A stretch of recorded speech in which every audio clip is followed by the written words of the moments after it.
Hi everyone, welcome to the Dewdrop Inn in Kill in County Kildare. So our friend Ronan has trusted us to put a Brewpub installation in for him, Brewiks, and we've been working with Ronan making beer for him at our previous brewery since 2017, and now we're down here today doing a brew with him, hearing what's planned for the future. So come on in and get a look around.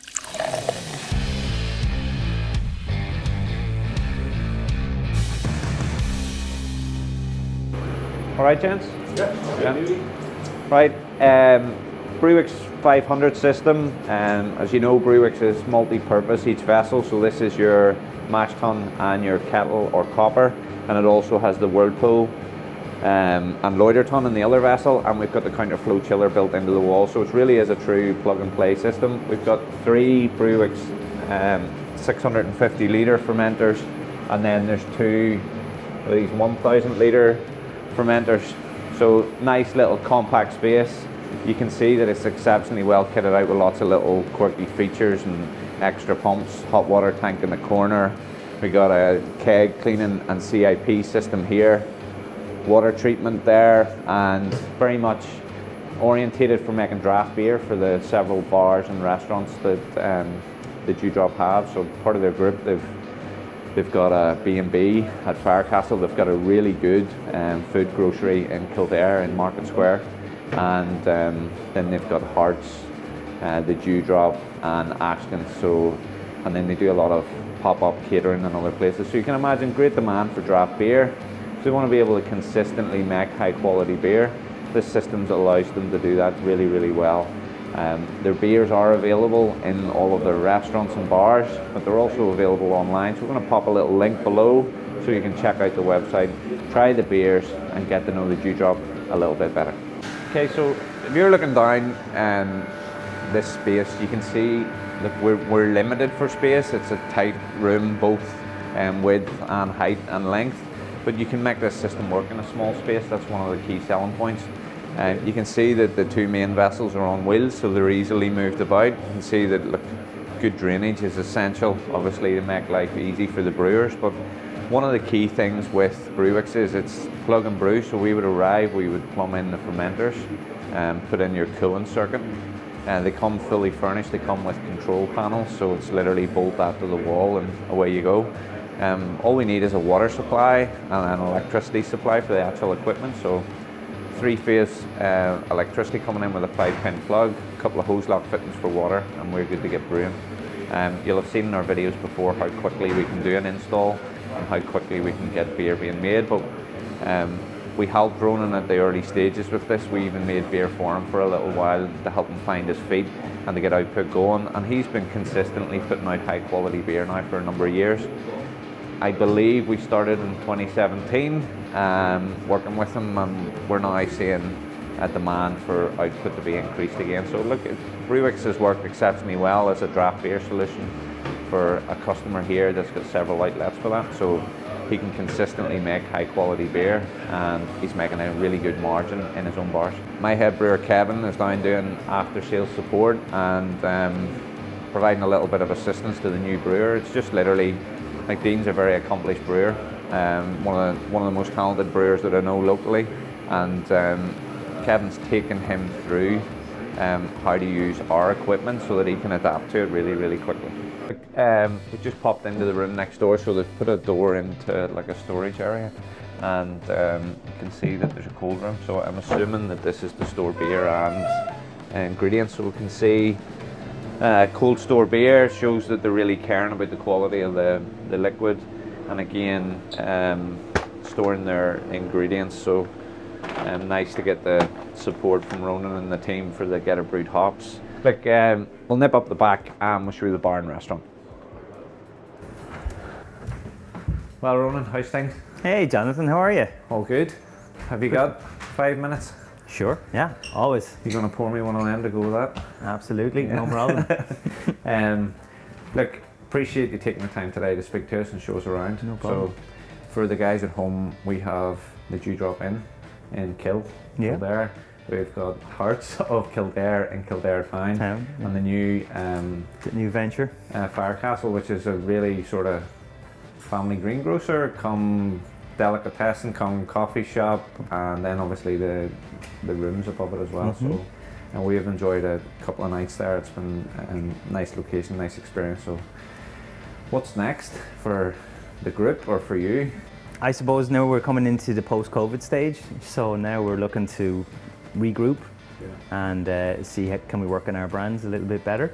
So Firecastle was our newest edition, September 2020. It's been a baptism of fire. Opening a new business during COVID is not easy, but we made it work, and it's thriving at the moment, getting bigger.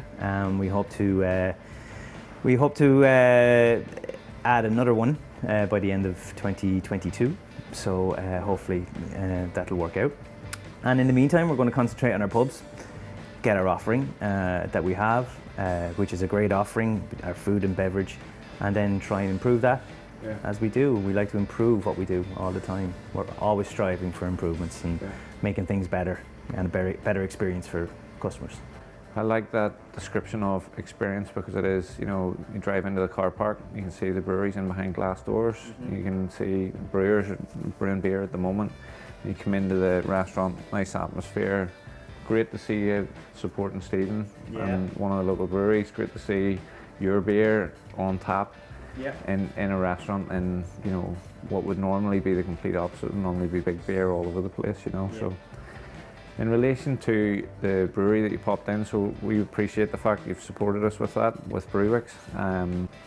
Working with, you know, buying in keg beer until making your own beer, is that a viable solution for you in terms of margin, profitability?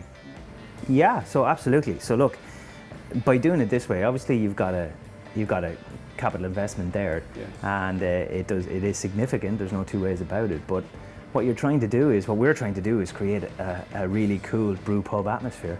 You know what I mean? So backed up by great food and a great experience, and our own products, our own beers.